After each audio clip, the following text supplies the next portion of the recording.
देखो बच्चों, इस प्रकार के क्वेश्चन को आप शॉर्ट ट्रिक से कैसे इजी कर सकते हो। ये जेईई मेंस का क्वेश्चन है आपका, ठीक है।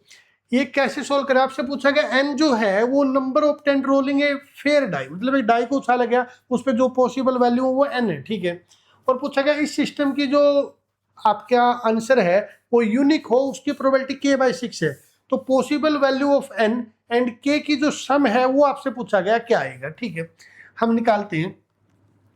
सबसे पहले आप कोफिशिएंट मैट्रिक्स बना लो। कोफिशिएंट मैट्रिक्स कैसे बनेगी, 1 -n और 1, ठीक है। नेक्स्ट आपका 1 n - 2 और n+1, ये बन गया।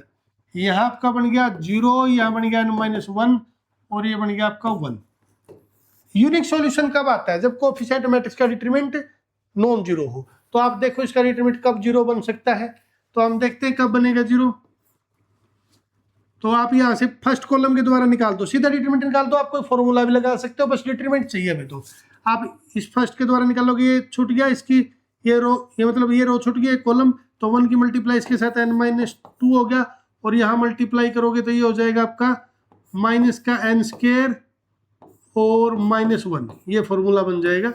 ये पहला माइनस का निशान, ये करोगे, ये रो छूट गया, कॉलम छूट गया, इसकी मल्टीप्लाई इसके साथ -n और यहाँ माइनस का n हो जाएगा और प्लस का 1 बन जाएगा।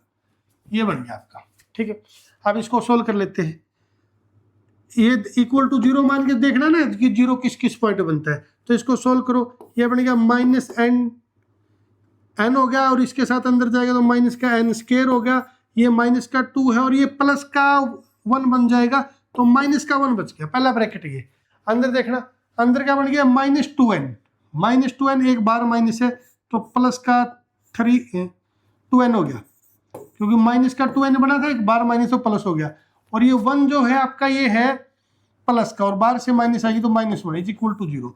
कुल मिला के यहाँ से लिखोगे तो आप ये माइनस का n² बच गया, और ये प्लस का 3n बच गया, और ये -1 और -1 मिलकर माइनस का 2 बच गया। माइनस कॉमन ले तो ये बच गया n² -3n और प्लस का 2। और इसको फैक्टर करोगे तो इजीली कर सकते हो आप। एक फैक्टर आपका बन जाएगा, यहाँ लिख देता हूँ फैक्टर को, n-1 और एक फैक्टर बच गया n-2 इज इक्वल टू 0। यानी कि दो वैल्यू है 1 और 2, ऐसी दो वैल्यू है जिनके ऊपर डिटरमिनेंट 0 बन जाएगा, और डिटरमिनेंट 0 बन गया तो यूनिक सॉल्यूशन नहीं रहेगा। अपनी जो पॉसिबल वैल्यू है वो डाई की रोलिंग है, मतलब 1 2 3 4 5 6, ये वैल्यू पॉसिबल है इनकी, क्योंकि डाई पे यही आ सकते ना। इनमें से दो वैल्यू कट गई, क्योंकि दो वैल्यू अगर होगी तो फिर 0 बन जाएगा, यूनिक सॉल्यूशन नहीं बचेगा। तो कितनी वैल्यू बचेगी दो कटने के बाद, 3 4 5 6, तो 4 बचेगी, टोटल तो 6 होती है, वो गिवन भी है, तो 4/6 ये प्रोबेबिलिटी है यूनिक सॉल्यूशन आने की। यानी कि 4/6 का मतलब है अपना जो k है वो 4 है। 4/6 का मतलब अपना जो k है वो 4 है। अब अपने से क्या पूछा गया, sum of k and all possible value of n, मतलब उनका जोड़ बताओ। एक तो k, ठीक है, और ऑल पॉसिबल वैल्यू।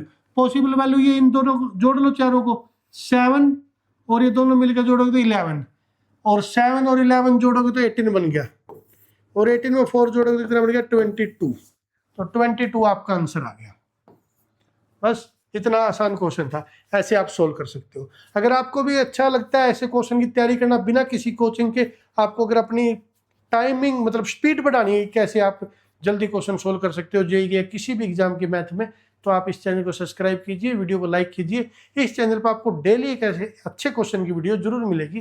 ठीक है बच्चों, मिलते हैं नेक्स्ट वीडियो में। Thank you.